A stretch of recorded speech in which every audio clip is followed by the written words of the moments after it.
आज के case studies के इस लेक्चर में पहला टॉपिक होगा कि अब आपकी कमाई से यानी पति की कमाई से पत्नी मेंटेनेंस नहीं ले सकती, और दूसरा टॉपिक होगा कि पत्नी किन परिस्थितियों में पति की कमाई से कितना परसेंट मेंटेनेंस ले सकती है। यानी एक तरफ तो ये बात करेंगे कि नहीं ले सकती है, दूसरी तरफ ये बात करेंगे कितना परसेंट, कितना प्रतिशत ले सकती है और किस नियम के अंतर्गत ले सकती है। जय जिनेंद्र, मुकेश जैन। वीडियो को लाइक और शेयर कर दीजिए, और इस तरह के जजमेंट्स का पैकेज पाने के लिए जिसमें लगभग आपको 200 जजमेंट्स मिलते हैं किसी जानकारी के लिए दिए गए नंबर पर आप हमें संपर्क कर सकते हैं। चलिए शुरुआत करते हैं। सबसे पहले बात कर लेते हैं कि पत्नी पति की कमाई से पति से मेंटेनेंस नहीं ले सकती। कब नहीं ले सकती? जब पति की अनुमति के बिना अपनी इच्छा से अलग रह रही हो, तब नहीं ले सकती। नंबर 2, बिना किसी उचित कारण के, बिना किसी युक्त उचित कारण के बिना अलग रह रही हो, तब भी नहीं ले सकती है। नंबर 3, जब अडल्ट्री की दशा में रह रही हो, तब भी नहीं ले सकती है। नंबर 4, जब उसने पुनर्विवाह कर लिया हो, तब भी नहीं ले सकती है। नंबर 5, पत्नी उग्र, हिंसात्मक है और मनमानी करती है बिना किसी कारण के, तब भी नहीं ले सकती, ऐसा हो सकता है।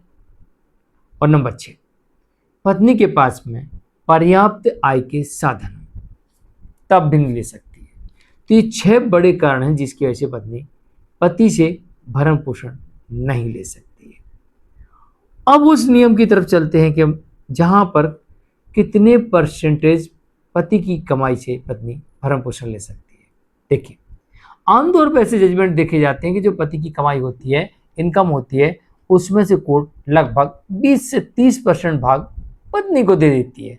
लेकिन हमने कुछ ऐसे जजमेंट देखे हैं जिनमें पति की इनकम 1.5 लाख से 2 लाख रुपए तक है, और उन केसेस में पत्नी को 5-7 हजार रुपये महीने ही कोर्ट ने तय किया है, जबकि पत्नी के पास में कोई आय नहीं है, पत्नी अडल्ट्री में नहीं है, और पत्नी के पास में साबित करने के लिए कोई सबूत भी नहीं है। तो यहां पर पति को 2 बातों का ध्यान रखना होता है। नंबर 1, इस तरह के केसेस में देखा गया है कि पत्नी के पास पति के विरुद्ध जो आरोप लगा रही है उन्हें साबित करने के लिए सबूत नहीं थे। तो यह साबित हो सकता है कि पत्नी बिना किसी कारण के अलग रह रही है, इस कारण से उसे एक मिनिमम राशि भरण पोषण के रूप में दी गई है, यानी इसे अपवाद कह सकते हैं आप। अब इसी में अगर दूसरी परिस्थिति की बात करें तो पति के इतने सारे खर्चे थे, तो कोर्ट ने सबसे पहले पति के खर्चों को साफ किया, उसके बाद जो पैसा बचा उसमें से हाफ पत्नी को दे दिया। जैसे कुछ दिन पहले एक उच्च न्यायालय में मामले की सुनवाई चल रही थी, तो पति की सैलरी थी 1,20,000 रुपये, और 1,20,000 में से पति 1 लाख रुपए अपने खर्चे बता रहा था। कोर्ट ने सारे खर्चे की लिस्ट देखी, कोर्ट ने कहा इसमें से तो कुछ कम कर नहीं सकते, तो पति के पास में 20,000 रुपये बच रहे हैं। तो अब इसमें से हाफ यानी कि 10,000 पत्नी को देगा और 10,000 खुद अपने खर्चे के लिए रखेगा।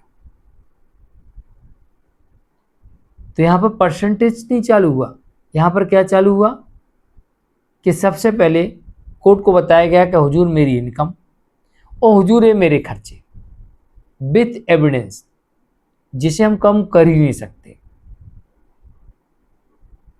तो कोर्ट ने देखा कि बात तो सही है, अब इससे कोई भी खर्चा हम नहीं हटा सकते, तो अब बचा क्या है? जो बच रहा उसमें से ना उसका हाफ पत्नी को दे देते। तो पहला नियम तो यह कहता है, यहां पर ऐसे जजमेंट देखने को मिलती है कि जहां पर पति ने अपनी तरफ से खर्चे की लिस्ट नहीं दी, वहां पर कोर्ट ने पति की इनकम से 20 से 30% पत्नी को भरण पोषण दे दी। जैसे 1 लाख रुपए पति की आमदनी थी, तो उसमें से 20 से 30,000 रुपये तक कोर्ट ने पत्नी को भरण पोषण दे दिया।